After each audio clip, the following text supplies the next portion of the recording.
Well, I'd like to welcome you to Lesson 3 on Keyboarding 2.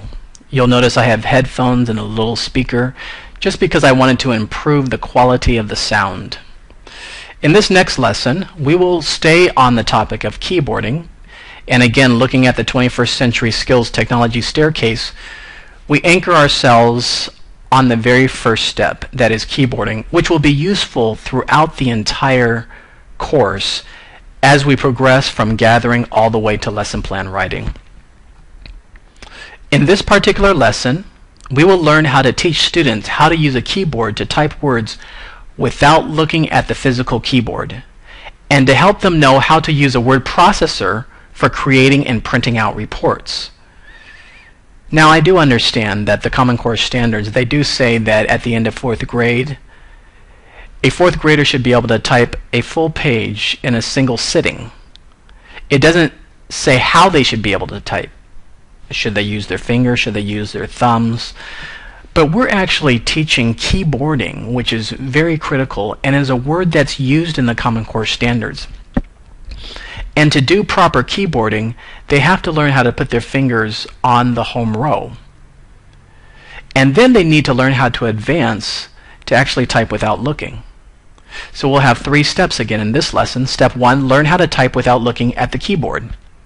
Step 2, learn some of the other keys on the keyboard that are not letters and numbers.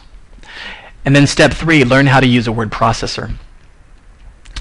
I'd like to once again acknowledge that all of us teachers are extremely busy, and as you're taking this course, you'll see a lot of information. Some of you will be very familiar with keyboarding, some of you will not be so familiar. Hopefully, for everyone, this will be a tour, a kind of a journey, where we observe how technology can be taught in the classroom.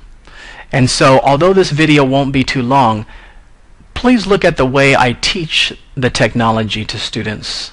Of course, in this case, the students are yourself, but pick up on the different nuances, phraseology, and even the vocabulary that can be used to help students learn the technology.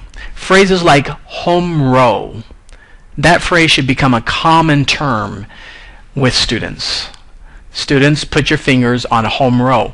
Right away, they should be able to put their fingers in the center row.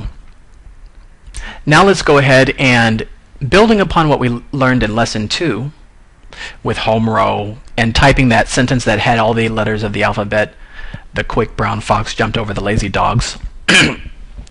This is how you teach your students how to type without looking. Once your fingers are on home row, you'll notice the F and J key have a little tiny piece of plastic that's upraised. That actually helps you realize that your fingers are positioned properly if your pointer fingers are on those 2 locations. And so you can ask your students, click F and J with your pointer fingers. Left pointer finger for F, right pointer finger for J. Go ahead and look and practice doing it looking. Of course, if you have computers in your classroom, that's great. They can do it on the keyboard. If you don't have computers in your classroom, print out this and they can just practice looking. Then have them look up and actually hit F and J again and again without actually looking. Eventually what you can do is, this is what some teachers do. We know the pointer finger on the left is also responsible for R, F, and V. And so one very common technique for teaching students how to type is to actually create a word for each of those letters. R, say, we'll create the word run. F, far. V, valiantly. You can write this on the chalkboard, run far valiantly, and underline R, F, and V. And then you just tell your students, go ahead and type R for run. Then what's next? And they'll remember F for far. And then what's next? Then they'll hit V for valiantly. And you can have them do that without looking. Eventually you have them practice and practice until there's finger memory. It's a motor skill connected to a cognitive process, and just like piano playing, they actually begin to see what's on the screen or on a piece of paper that they've written out and type without looking. And when they see an R, they'll automatically move their left pointer finger to the top R. So that's a way you can teach things. Learn some of the other keys on the keyboard. Actually, that top row has some very key features that you can use. You can brighten your screen, you can darken your screen. If you're watching YouTube and you're in full screen, you can get out of full screen by clicking escape. Do watch some of the videos for this, and it'll help you understand how to teach your students what the other keys mean. And then lastly, we'll talk about how to use a word processor.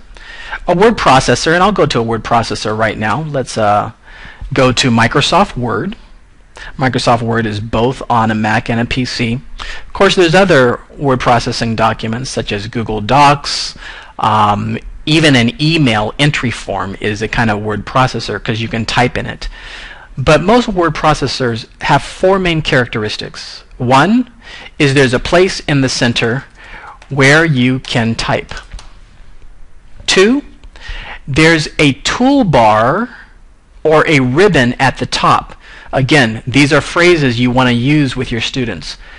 Toolbar.